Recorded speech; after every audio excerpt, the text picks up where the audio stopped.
As a therapist in a high school that works with teens, and the grant that I work under is adolescent pregnancy prevention, I meet with students who have experienced trauma, experienced sexual assault, sexual abuse, rape, and I feel that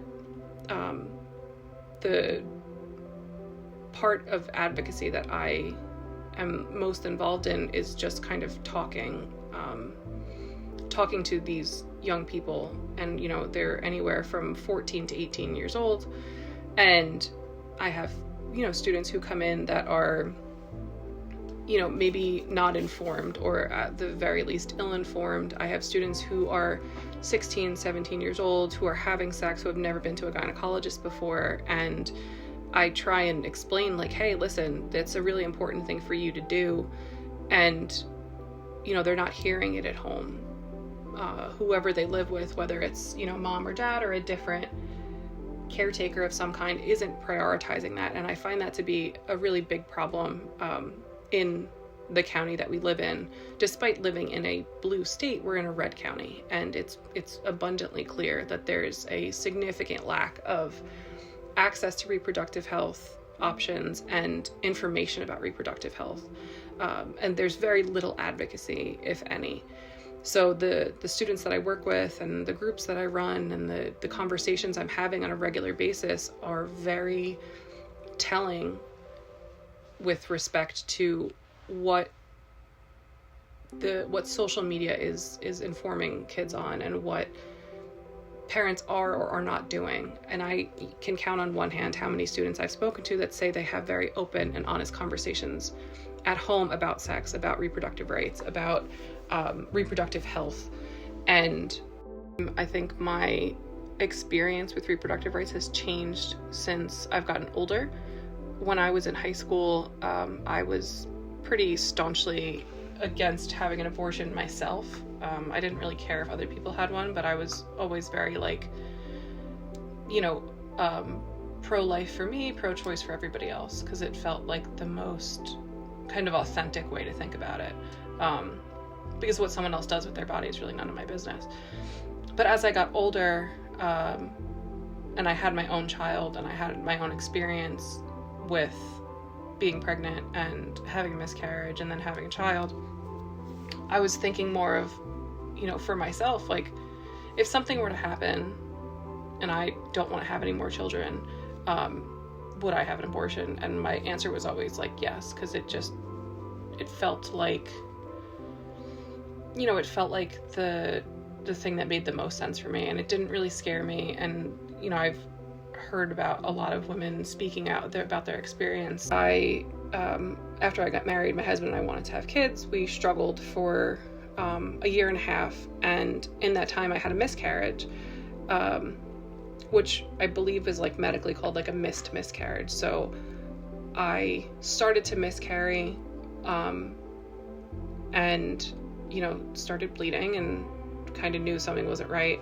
Went to my gynecologist, and she told me that the heartbeat was very, very slow and on its way to stopping, and I could either go through the experience of miscarrying naturally, or I could have a D&C, which is a dilation and curettage, which is also just an abortion. And she said, for your mental health, I think you have to make the decision that is informed by that. So I opted to have a medical abortion. And this was a baby that was wanted, and this is a baby that was very like hoped for and planned for, and I didn't really want to go through this, but I didn't think I would be able to experience the full passing of a miscarriage, at home, because what I had already seen was too much. So I went to the hospital and they knocked me out, and I woke up and I was in some pain and I was, really uncomfortable, but I can deal with the physical pain. It was the emotional pain that was like really difficult. And having a miscarriage on its own is really hard to do. But then, to be able to be afforded the opportunity to say like, hey, you don't have to go through more trauma, and you don't have to watch this happen. Isn't that what doctors are for? Like, to help us? And isn't that what these procedures are for, is to help us? And, I can't help but wonder about people who have been sexually assaulted, that are forced not only to experience pregnancy, which is not for the weak, but experience pregnancy of a child that they were not asking for, that was not wanted, and then having to go through giving birth. Like, recovering from a miscarriage is hard enough, and you don't have a new person to be taken care of. So, my experience varied and was overall very positive, and I really hope that that is something that becomes available again soon, if ever. And I think being able to speak on these topics in other forums is really important. So feeling empowered to speak up when, maybe a family member says something that is misinformed or, out of pocket or offensive, feeling like you can correct someone if they say something that could be well-intentioned but is not actually factual. Being able to have these hard conversations with the people that really need to have them, understanding that our lawmakers are there for us and they're civil servants, and we need to hold them accountable and need to hold them to the promises that they make and hold them to their salaries that are getting paid by the taxes that, we pay.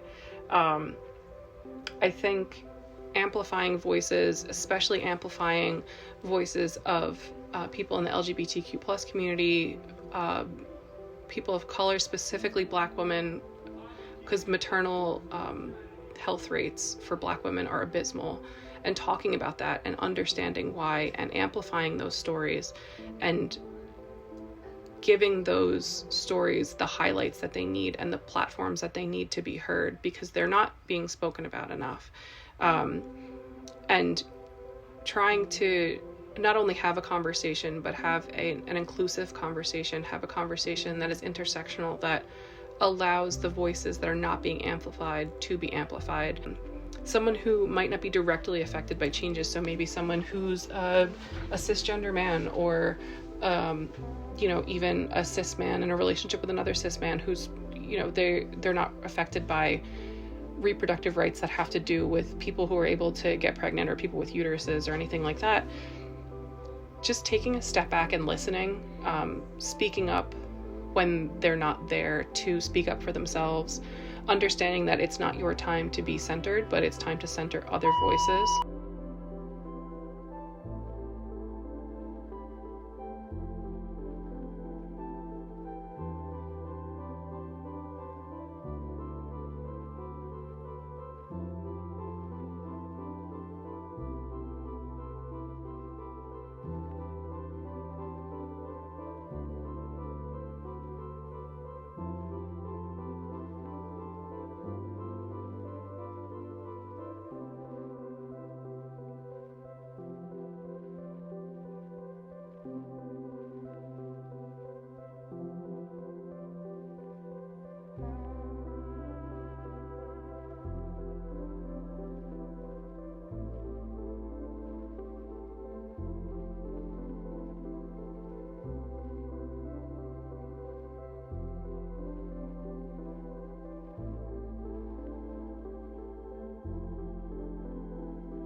This social action project has been a powerful journey, one fueled by education, action, and collective voices.